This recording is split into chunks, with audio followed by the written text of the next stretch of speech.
Hey, let's make Parmesan pesto bread, okay? This is delicious. This is easy. You can do this. Here we go. We need 3/4 of a cup warm water into your mixer bowl with your paddle attachment. You do not need a bread hook. If you have a bread hook and want to use it, go for it. Then we need a tablespoon and a half of dry active yeast. That is 4.5 teaspoons if you're doing it that way, okay? So I know the packets tell you what they're equivalent to in teaspoons. 1/4 of a cup white granulated sugar. And this is a single batch, so what I'm putting in is what you're gonna do, okay? Pull it up, put it on stir just to get those things moving around together, and then let it sit for 5 minutes to let that yeast bloom until everything is frothy and wonderful and that yeast is activated. All right, yeast is frothy. Now we're adding 2 2/3 cup warm water. When I say warm water, like warm from the tap is fine. 3 tablespoons of unsalted butter. Yes, unsalted, you're gonna see why. 1 tablespoon of salt. Sounds like a lot, but this is gonna make more than 1 loaf. And we wanna control the salt. Mix that all together, and then slowly, while it stays on stir, add 9 cups of all-purpose flour. All right, all the flour is in. It is pulled away from the sides. It looks like this.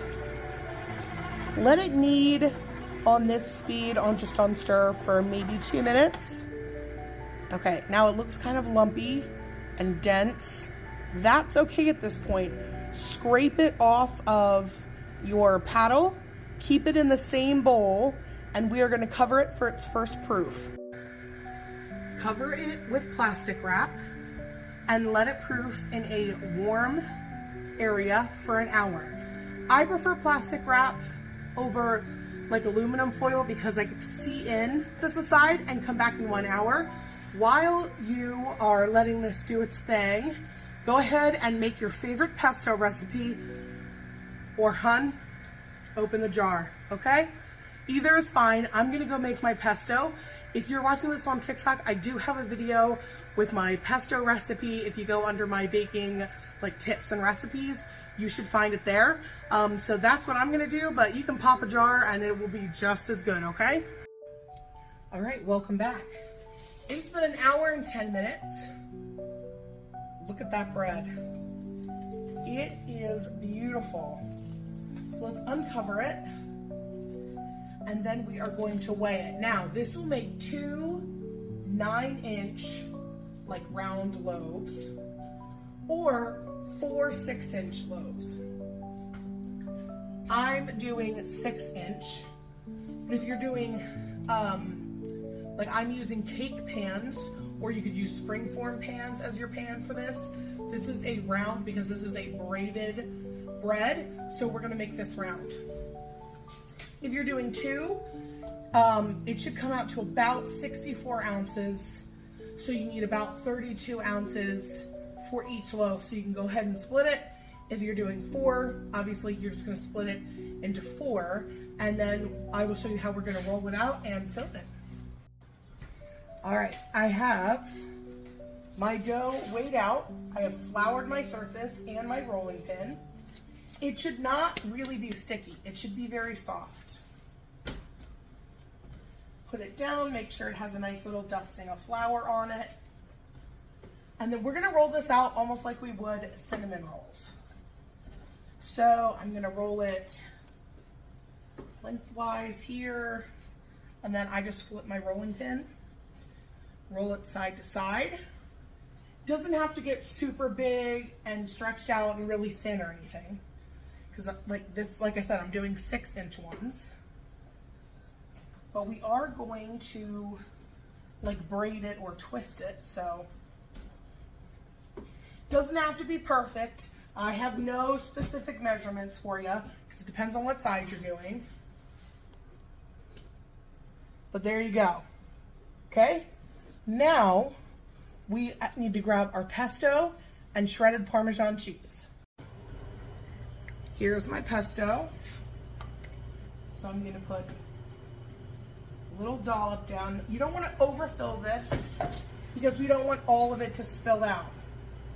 And just like you would a cinnamon roll, you are just going to spread this on and leave about 1/4 of an inch on the edge, which gives us some room so that when we roll it, it doesn't come squishing out. Take some Parmesan cheese. We're just gonna sprinkle this in an even layer on top.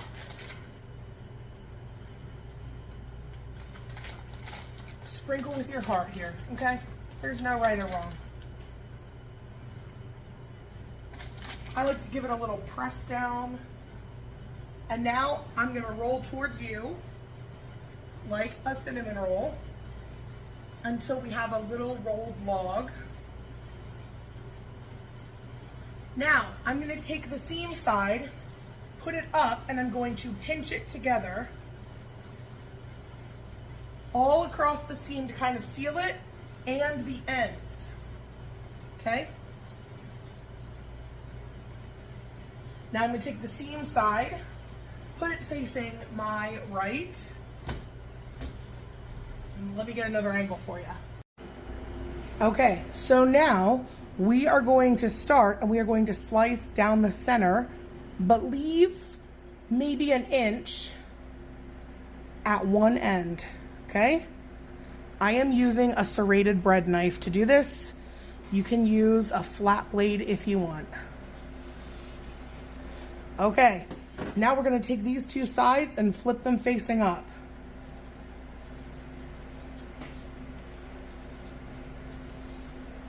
So that you see all those pretty layers of pesto and Parmesan. Now we're just gonna take one and lift it over the other and keep doing that and twist it. Twist it. This is one of the best-selling breads at my bakery. It is delicious. Now I like to take the top, give it an extra twist, and then bring it around into a circle and pinch the ends together.